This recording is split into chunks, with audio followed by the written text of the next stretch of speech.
Pemirsa, bakal calon gubernur NTT Oryas Petrus Modak mengatakan prinsip dari kehadiran tambang adalah membawa peradaban baru bagi masyarakat sekitar.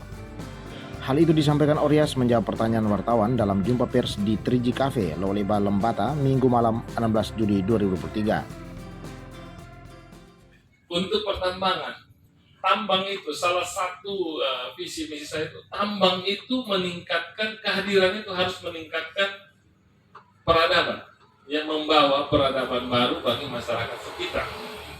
Tambang yang bagus itu begitu. Dan HP ini adalah hasil tambang. Kalau tidak ada tambang, barang ini tidak ada. Ya, di sini ada tembaga, ada emas, ya, semua ada. Ya, kenapa kita masih ada begini? Karena ada yang nambang. Sekarang kita mau tambang atau tidak?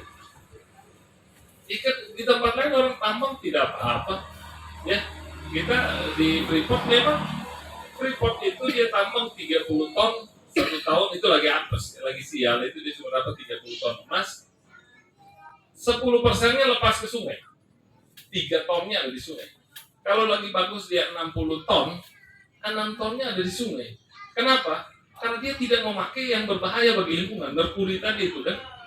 Kalau dia pakai merkuri, tidak ada yang turun ke bawah. Semua dia bisa tarik, ya kan? Karena tidak semua dia tarik, ya mesti ada yang terbuang. Karena tidak pakai yang beracun, kan mesti diatur. Tidak boleh pakai yang beracun. Dan tambang itu akan merubah permukaan tanah, tapi bukan merusak. Kayak kita menjadi tua, ini kan tidak rusak muka kita kan? Berubah aja muka kita, ya kan? Berubah tapi tidak rusak. Tambang itu begitu, dia merubah permukaan tanah, tapi bukan merusak. Nanti kalau selesai mesti dikembalikan. Ya orang kalau nambang itu harus taruh deposito yang namanya untuk pasca tambang. Jadi per hektar sekian ratus juta. Dia harus taruh deposito, itu hanya bisa dicairkan setelah selesai. Ya, jadi tiap dia buka lagi dia mesti taruh uangnya. Nanti kalau selesai dia harus tanam kembali. Setelah tanam kembali baru dicairkan, bukan dicairkan untuk tanam, tidak. Tanam kembali baru bisa cair uangnya. Itu bisa dihitung per hektar berapa. Tiap kali dia buka 1 hektar, dia mesti tahu uang berapa. Dia taruh saja. Itu cara-cara untuk ya mengembalikan nanti kalau setelah tambang selesai. Ya, kemudian waktu dia mulai di situ, kita bisa bilang pendapatan 1% di muka dikasih ke Pemda. 1% aja. Nanti turun setelah kurangi biaya di bawah kita bilang ada 10%. Belum CSR-nya kita minta sekian persen tuh harus CSR buat masyarakat.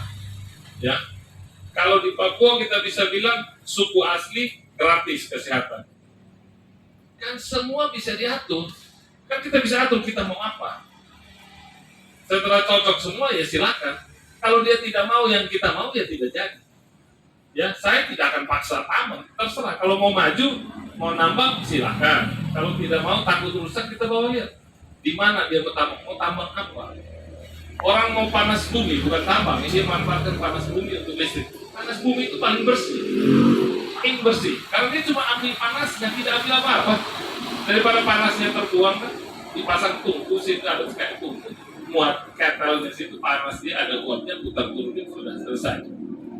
Ya, itu jadi tambang itu bukan sesuatu yang menakutkan.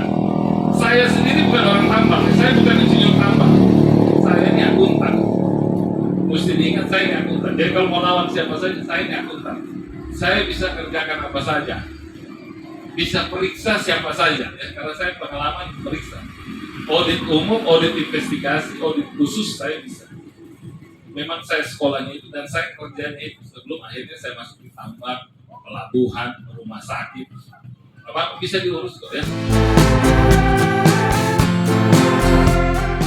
Diketahui Oryas Petrus Modak pernah dipercayakan sebagai wakil direktur utama PT Freeport Indonesia. Oryas juga pernah menjadi direktur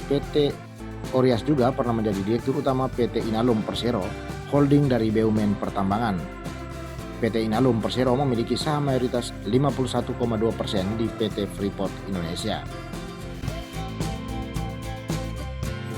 Dari Lembata, Brontolok, Legan TV.